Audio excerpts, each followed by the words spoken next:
Chapter 9. Theory.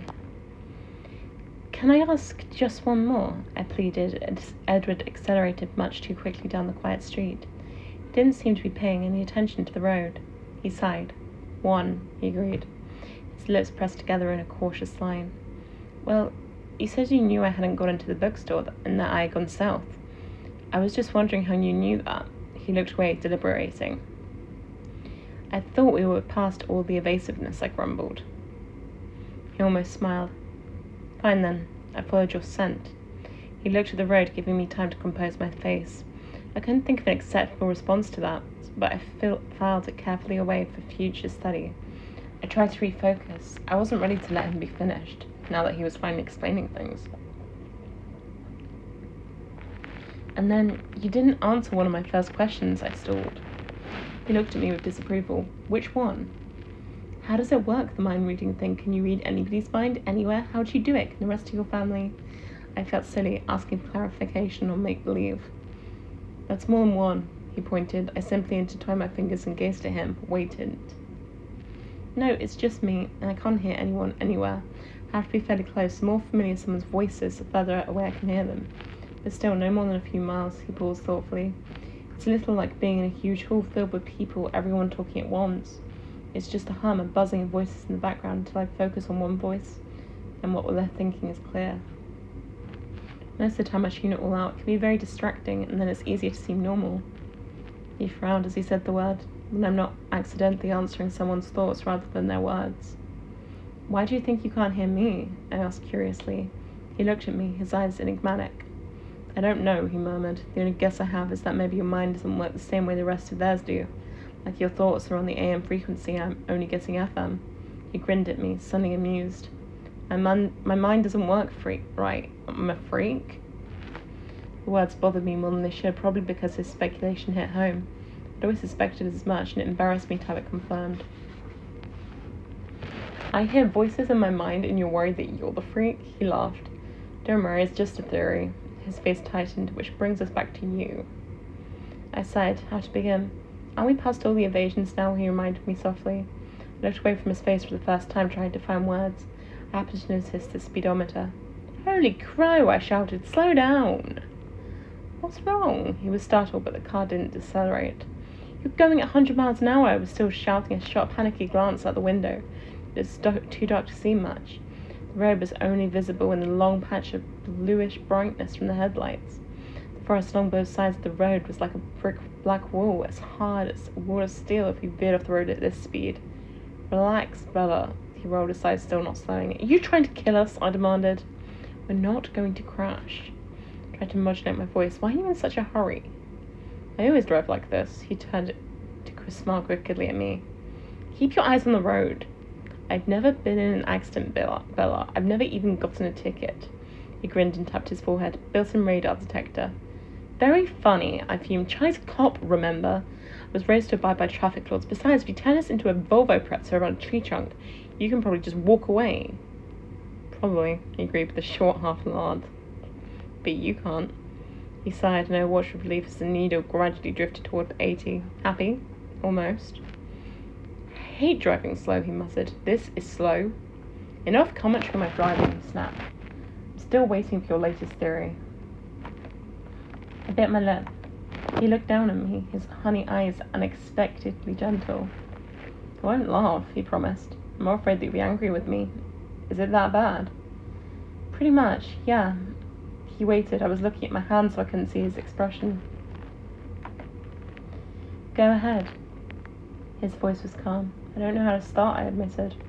Why don't you start at the beginning? You said you didn't come up with this on your own. No. What could you started a book, a movie? He probed. No, it was Saturday, at the beach. I risked a glance up at his face. He looked puzzled. I ran into an old family friend, Jacob Black, I continued. His dad and Charlie had been friends since I was a baby. He still looked confused. His dad is one of the Quillet elders. I watched him carefully. His confused expression froze in place. We went for a walk. I edited almost scheming out of the story, and he was telling me some old legends, trying to scare me, I think. He told me one. I hesitated. Go on, he said. About vampires. I realized I was whispering. I couldn't look at his face now, but I saw his knuckles tighten convulsively on the wheel. And you immediately thought of me, still calm. No, he mentioned your family. He was silent, staring at the road. I was worried about protecting Jacob. He just thought it was a silly superstition, I said quickly. He didn't expect me to think anything of it. It didn't seem like enough I had to confess. It was my fault. I forced him to tell me. Why? Lauren said something about you. She was trying to provoke me, and an older boy from the tribe said your family didn't come to the reservation. Only it sounded like he meant something different, so I got Jacob alone and I tricked it out of him, I admitted, hanging my head. He startled me by laughing. I glared up at him. He was laughing, but his eyes of fear staring ahead. Tricked him how? He asked. I tried to flirt. It worked better than I thought it would. Disbelief coloured my tone as I remembered. I had to have seen that, he chuckled darkly. And you accused me of dazzling people. Poor Jacob Black. I blushed and looked out my window into the night. What did you do then? He asked after a minute. I did some research on the internet. And did that convince you? His voice sounded barely interested. His hands were clamped hard on the steering wheel. No. None of it fit. Most of it was kind of silly. And then I stopped. I decided it didn't matter, I whispered. It didn't matter. His tone made me look up. I had finally broken through his carefully composed mask. His face was incredulous, with just a hint of the anger I'd feared. No, I said softly, it doesn't matter to me what you are. A hard, mocking edge entered his voice. You don't care if I'm a monster, if I'm not human? No. He was silent, staring straight ahead again. His face was bleak and cold. You're angry, I sighed. I shouldn't have said anything. No, he said, but his tone was as hard as his face. I'd rather know what you're thinking, even what you're thinking is insane. So I'm wrong again? I challenged. That's not what I was referring to. It doesn't matter, he quoted, gritting his teeth together. I'm right? I gasped. Does it matter? I took a deep breath.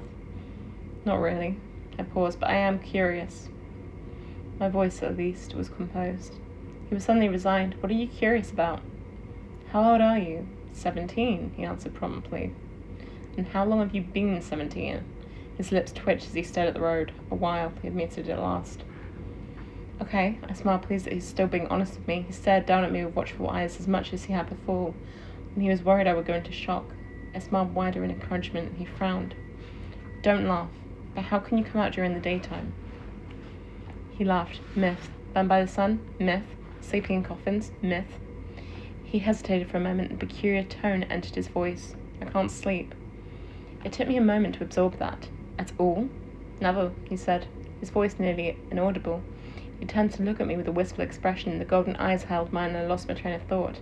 I stared at him until he looked away. You haven't asked me the most important question yet. His voice was hard now. When he looked at me his eyes were cold. He blinked, still dazed. Which one is that? You aren't concerned about my diet? He asked sarcastically. Oh, I murmured. That. Yes, that. His voice was bleak. Don't you want to know if I drink blood? I flinched. Well, Jacob said something about that. What did Jacob say? He asked flatly. He said you didn't hunt people. He said your family weren't supposed to be dangerous because you only hunted animals. He said we weren't dangerous? His voice was deeply skeptical. Not exactly. He said you weren't supposed to be dangerous, but the Quilterets still didn't want you on their land, just in case. He looked forward, but I couldn't tell if he was watching the road or not. So was he right about not hunting people? I tried to keep my voice as quiet as possible. The Quilterets have a long memory, he whispered. I took it as confirmation. Don't let that make you complacent, though, he warned me. The right to keep their distance from us. We are still dangerous. I don't understand. We try, he explained slowly. We're usually very good at what we do. Sometimes we make mistakes. Me, for example, allowing myself to be alone with you. This is a mistake? I heard the sadness in my voice, but I didn't know if he could as well. A very dangerous one, he murmured. We were both silent, and then I watched the headlights twist through the curves of the road. We moved too fast. It didn't look real. It looked like a video game. I was aware of the time slipping away so quickly, like the black road beneath us. I was hideously afraid that I would never have another chance to be with him like this again. Openly, the walls between us gone for once. His words hinted at an end, and I recoiled from the idea. I couldn't waste 1 minute I had with him. Tell me more, I asked desperately, not caring what he said, just so I could hear his voice again. He looked at me quickly, startled by the change in my tone. What more do you want to know? Tell me why you hunt animals instead of people, I suggested. My voice still tinged with desperation. I realized my eyes were wet, and I fought against the grief that was trying to overpower me. I don't want to be a monster. His voice was very low.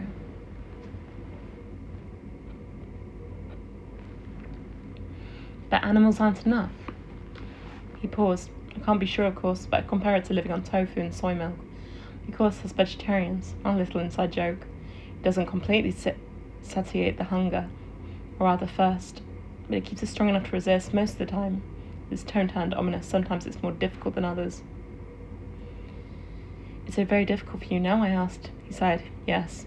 But you're not hungry now, I said confidently, stating not asking. Why do you think that? Your eyes. I told you I had a theory. I've noticed that people, men in particular, crabbier when they're hungry. He chuckled. You are observant, aren't you? I didn't answer. I just listened to the sound of his laugh, committing it to memory. Were you hunting this weekend with Emmett? I asked when it was quiet again. Yes. He paused for a second as if deciding whether or not to say something. I didn't want to leave, but it was necessary. It's a bit easier to be around you when I'm not thirsty. Why didn't you want to leave? It makes me anxious to be away from you. His eyes were gentle but intense, and they seemed to be making my bones turn soft. I wasn't joking when I asked you to try not to fall in the ocean or get run over last Thursday. I was distracted all weekend worrying about you. But what happened tonight, I'm surprised you didn't make it through a whole weekend unscathed. He shook his head and then seemed to remember something. Well, not totally unscathed. What? Your hands, he reminded me. I looked down at my palms, and they almost healed scrapes across the heels of my hand. His eyes missed nothing. I fell, I sighed. That's what I thought. His lips curled up at the corners. I suppose being you, it could have been much worse, and that possibility tormented me the entire time I was away. It was a very long 3 days. I really got on Emmett's nerves. He smiled ruefully at me. 3 days? Didn't you just get back today? No, we got back Sunday. Then why weren't any of you at school? I was frustrated, almost angry, because I thought of how much disappointment I had suffered because of his absence. Well, you asked if the sun hurt me, and it doesn't. But I can't go out in the sunlight, at least not where anyone can see. Why? I'll show you sometime, he promised. I thought about it for a moment. You might have called me, I decided. He was puzzled, but I knew you were safe. But I didn't know where you were. I hesitated, dropping my eyes. What? His velvety voice was compelling. I didn't like it not seeing you. It makes me anxious too. I blushed to be saying this out loud. He was quiet. I glanced up, apprehensive, and saw that his expression was pained. Ah, he grinned quietly. This is wrong. I couldn't understand his response. What did I say?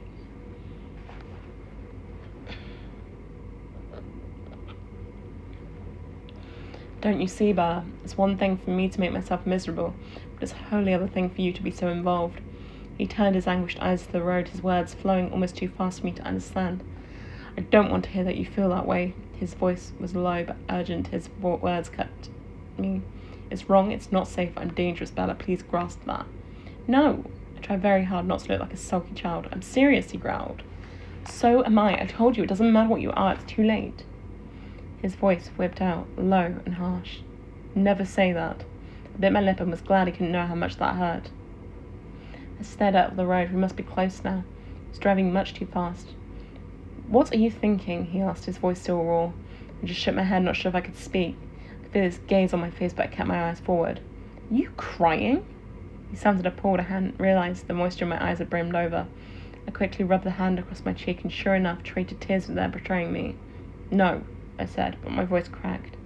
I saw him reach toward me hesitantly with his right hand. Then he stopped and placed it slowly back on the steering wheel. I'm sorry. His voice burned with regret. I knew he wasn't just apologising for the words that had upset me. The darkness slipped by us in silence. Tell me something, he asked after another minute. I could hear him struggle to use a lighter tone. Yes? What were you thinking tonight just before I came around the corner? I couldn't understand your expression. You didn't look that scared. You looked like you were concentrating very hard on something. I was trying to remember how to incapacitate an attacker, self-defense. I was going to smash his nose into his brain. I thought of the dark-haired man with a surge of hate. You were going to fight them? This upset him. Didn't you think about running? I fall down a lot when I run, I admitted. What about screaming for help? I was getting to that part. He shook his head. You were right. I'm definitely fighting fate, trying to keep you alive. I sighed. We were slowly passing the boundaries of Forks. It had taken less than 20 minutes. Will I see you tomorrow? I demanded. Yes. I have a paper due too. He smiled. I'll save you a seat at lunch. It was silly, after everything we've been through tonight, how that little promise sent flushes through my stomach and made me unable to speak. We were in front of Charlie's house. The lights were on, my truck in its place, everything utterly normal. It's like walking up from a dream. He stopped the car, but I didn't move. Do you promise to be there tomorrow? I promise. He considered that for a moment, then nodded. I pulled his jacket off, taking one last whiff. You can keep it. You don't have a jacket for tomorrow, he reminded me.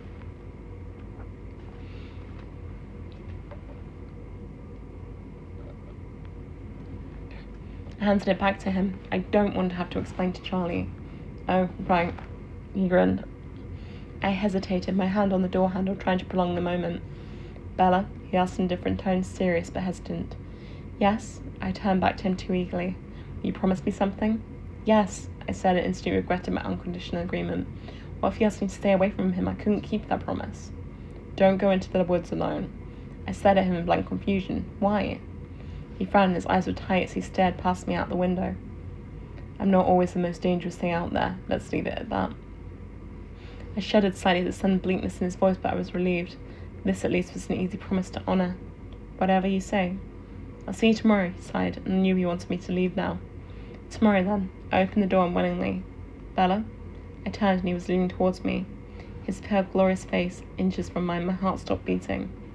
Sleep well, he said. His breath blew in my face, stunning me. It was the same exquisite scent that clung to his jacket, but in a more concentrated form. I blinked, thoroughly dazed. He leaned away. I was unable to move until my brain had somewhat unscrambled itself. I stepped up the car awkwardly, having to use the frame for support. Thought I heard him chuckle, but the sound was too quiet for me to be certain. He waited until I stumbled to the front door, and then I heard his engine quietly rev. I turned to watch the silver car disappear around the corner. I realised it was very cold. I reached for the key mechanically, unlocked the door, and stepped inside. Charlie called from the living room. Bella? Yeah, Dad, it's me. I walked in to see him. He was watching a baseball game. You're home early. Am I? I was surprised. It's not even 8 yet, he told me. Did you guys have fun? Yay, lots of fun. My head was spinning as I tried to remember all the way back to the girls' night out I had planned. They both found dresses. You alright? I'm just tired. I did a lot of walking. Well, maybe you should lie down. He sounded concerned. I wondered what my face looked like. I'm just going to call Jessica first. Weren't you just with her? He asked, surprised. Yes, but I left my jacket in her car. I want to make sure she brings it tomorrow. Well, give her a chance to get home first. Right, I agreed. I went to the kitchen and fell exhausted into a chair. I was really feeling dizzy now. I wondered if I was going to get into shock after all. Get a grip, I told myself. The phone suddenly rang, startling me. I yanked it off the hook. Hello? I asked breathlessly.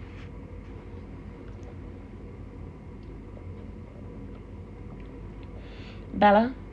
Hey Jess, I was just going to call you. You made it home. Her voice was relieved and surprised. Yes, I left my jacket in your car. Could you bring it to me tomorrow? Sure, but tell me what happened, she demanded. Tomorrow, in Trigger, okay? She caught on quickly. Oh, is your dad there? Yes, that's right.